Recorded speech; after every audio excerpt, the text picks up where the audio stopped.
नमस्कार, मी तुमचे सगळ्यांचे स्वागत करते अशा रेसिपीमध्ये।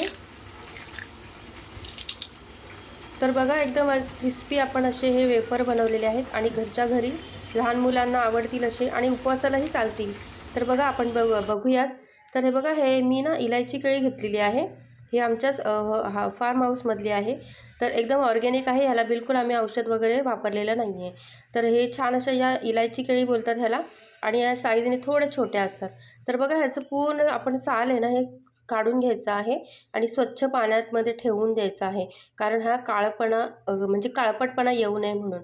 तर आता हे पाण्यातून काढून स्वच्छ एका कपड्याने ना आपल्याला पुसून घ्यायचे आहे, कारण आपल्याला आता ह्याचे वेफर बनवायला घ्यायचे आहेत ना, त्याच्याकरताही स्वच्छ पुसून घ्यायचे आहे। आणि आता एका वाटीमध्ये ना मी 2 चमचे मीठ घेणार आहे आणि मिठामध्ये आपण थोडंसं पाणी टाकून हे मिठाचं पाणी तयार करून घेणार आहोत। पुढे तुम्हाला कळेलच हे पाणी कशासाठी घेतलेलं आहे आपण। तर आता एका कढईमध्ये मी शेंगदाण्याचं तेल चांगलं कडकडीत गरम करून घेतलेलं आहे पहा।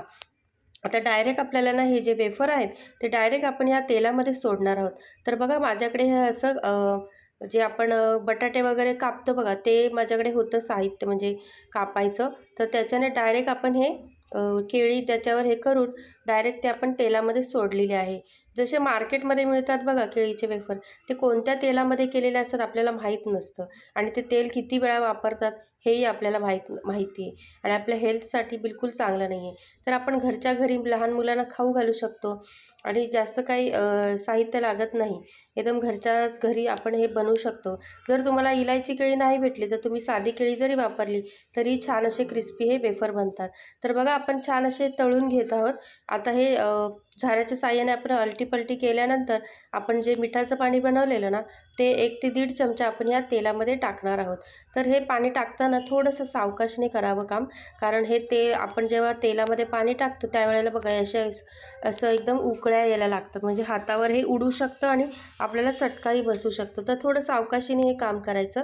तर बघा असं छानपैकी आपण हे सगळे केळीचे वेफर आहेत ना मस्त असे फ्राय करून घेतलेले, एकदम क्रिस्पी होईपर्यंत फ्राय करायचे आहेत आणि आता एका चाळणीमध्ये आपण ना काढून घेणार आहोत, म्हणजे जे एक्स्ट्राचं ते तेल असेल ते आपण निथळायला ठेवणार आहोत। तर हे वेफर आहेत हे तुम्ही उपवासाला नक्की खाऊ शकता, कारण ह्याच्यामध्ये आपण हळद न वापरता डायरेक्ट मीठ आणि मीठच वापरलेलं आहे। तर आता वेगळ्या साईजचे मी हे थोडेसे असे उभे चकत्या करत आहे या वेफरच्या।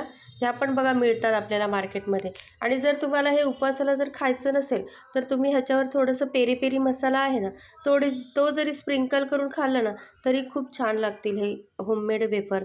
तर बघा हे मी सगळे केळीचे वेफर हे छान असे गोल आणि हे असे लांबुळक्या आकाराचे बनवून घेतलेले आहेत। सेम तीच प्रोसेस आहे आणि एका टिश्यू पेपरमध्ये मी हे सगळे ठेवलेले, म्हणजे एक्स्ट्राचं तेल आहे ते सगळं निथळून गेलं पाहिजे। तर आता बघा मस्त छान असे आपण होममेड हे केळीचे वेफर बनवून घेतलेले आहेत। हे तुम्ही एका प्लास्टिकच्या हवाबंद डब्यामध्ये किंवा जर प्लास्टिकच्या पिशवीमध्ये जरी बंद करून ठेवलं ना तरी हे 2 ते 3 महिने टिकून राहील आणि ह्याचा म्हणजे कुरकुरीतपणा हा कायम टिकून राहील, सॉफ्ट नाही होणार, नरम नाही पडणार। तर बघा एकदम क्रिस्पी आणि कुरकुरीत आपण हे केळीचे वेफर घरातल्याच साहित्यात बनवून घेतलेले आहे। तर तुम्हालाही माझी रेसिपी कशी वाटली नक्की सांगा आणि चॅनलवर जर नवीन आला असाल तर चॅनलला सबस्क्राईब करायला विसरू नका आणि जी राईट साईडला जी बेल आयकॉन असेल ना तिथे प्रेस करा, म्हणजे जेव्हा जेव्हा माझे व्हिडिओ येतील ना त्या वेळेला तुम्हाला नोटिफिकेशन येईल आणि माझे छान छान व्हिडिओ तुम्हाला पाहायला मिळतील। तर तुमच्या सगळ्यांचे खूप खूप धन्यवाद आणि व्हिडिओ प्लीज पूर्ण पहा।